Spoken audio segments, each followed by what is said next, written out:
What up, fish tank people? FishTankTV.com. Dawson's Fish Tanks bringing it to you on a Sunday, baby. How's everybody doing? I hope you're doing well, and I hope your mother's doing well, because it's Mother's Day. It's going to be a quick video. Happy wife, happy life. Call your mother, you little fish tank punks. She raised you. She changed your diaper. She got up with you in the middle of the night. Anyway, here's what's going on.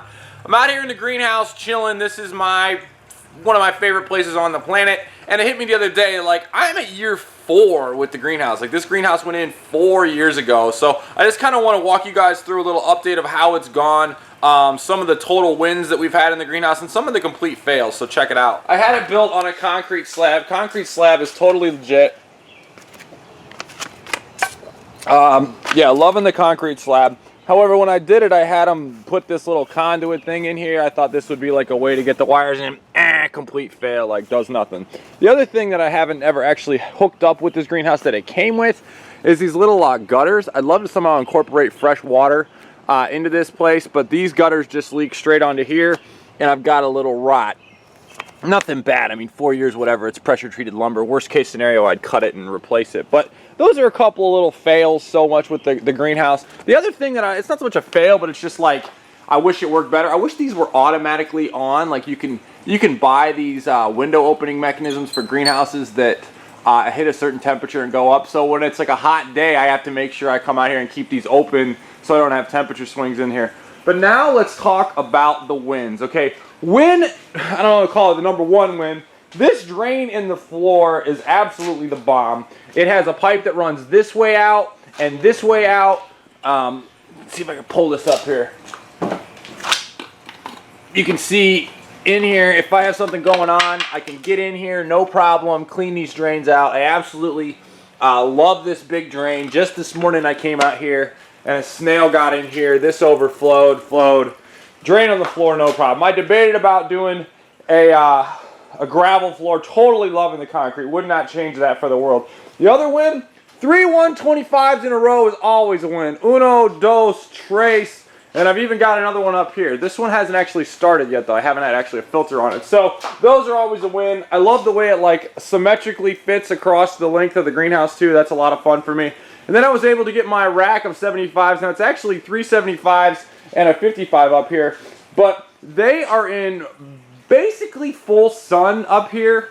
And it really is phenomenal for me and my like knowledge set to learn about how plants grow, because I just started putting the rotella in here, but the Laguigia rippens, when I drop it in here, instantly opens up and instantly is happy. And it's just a lot of fun for me to see how plants react in actual daylight. Just they open up, they start pearling. It's fantastic. There's no heater, there's no filter, there's no nothing on this tank. I just do huge water changes on it.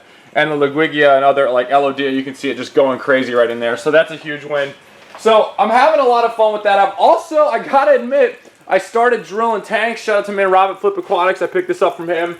But I started drilling tanks, and I drilled that 20 down there, but I got a little greedy on this one. Now, I drilled it just fine. The problem is I put the bulkhead in. I didn't drill it low enough. So when I put this in here and I tightened it, this little lip on here made it uneven pressure, and I cracked the glass. So whatever. Cracked glass. Going to replace it. I've got another 10 out in the greenhouse. But one of just the big things I love about this greenhouse is that I've got it like dialed in with like these upper tanks. I really love the way this is working. I plumb it from here, comes all the way up. Got output here so I can like turn this up or down, so I can turn this off if I want to keep this tank off and isolated, or I can turn these up, or I can turn this one off a little bit just by, or you know, it always runs, but whatever. I can adjust them, and that's a lot of fun. And then the biggest thing, and folks, this didn't happen overnight. Like, nothing good happens quick and easily. Like, this took a long time and a lot of planning and a lot of like trying and screwing stuff up and getting it fixed. But I finally got good electricity out here. For a long time I was running extension cords. I got this full panel in here. You can see this full panel put in by my guy over the winter, so I'm definitely jacked about that. And then the other part is the inline water heater. I love this thing. It heats the water up. I can get the water at the perfect temps. This water cuts it with the colds because it comes out a little too hot. Cut it with the cold. Comes out there, and then I run tubes to these and just can do drain and fills. I do 80% water changes all the time on these. So I'm absolutely having a riot with it. So I just wanted to give the greenhouse a big old shout out for its four years I've had this sucker now. So it's a lot of fun. Thank you all subscribers for your support along the way and your ideas. I am having a ride with it, but it's Sunday. It's Species Sunday. I got to show you what I got going on. I want to show you guys the koi platies. Excuse me, koi swordtails that I got down at Imperial. It's like a kid in a candy store. My last day there, I just grabbed a ton of these. Here they are. And today I want to talk to you about not so much these fish. These are live bears. They breed very easy. But I want to show you the little fry that I got. Check that little guy out. You see that little guy over there? Then I've taken the fry and I've put them up here. Now I got to find them on camera. This, by the way, is where I keep the assassin snails. And they just eradicate. There's a little guy up there. See him up there? The assassin snails eradicate most of the snails in this tank. But there's a little fry. And here's how I roll with fry. And I learned this from Mike Hellweg out in St. Louis. You gotta run with like really algae covered tanks and a lot of plants and like moss and just stuffing them to eat off of, because that's what they eat in nature. They pick off all the little stuff. They don't necessarily eat the plants. They might a little, but they peck on everything that's in there. You can see that little guy back there. And I'll show you an example of how fast it works here. They come from dirt. In nature, they come from like the low areas, the dirty stuff. They're picking on algae. Check this out. Look at how fast these grow. There's a swordtails and there's mollies in here. And these were tiny little fry, and they are just growing like crazy in here. These are the high fins. And these guys peck at all this algae and stuff. Now look, I get in there every now and then and scrape it out. But these guys love it. They peck at all that stuff and they grow like crazy. So that's how I roll with fry. I do not roll with bare bottom tanks. I know it is easier to clean them. I would roll with a lot of algae and some substrate so they can go and peck at all the critters and stuff in there. If you don't like that style, get yourself a big old, big round sponge. Kind of like the algae covered one down there.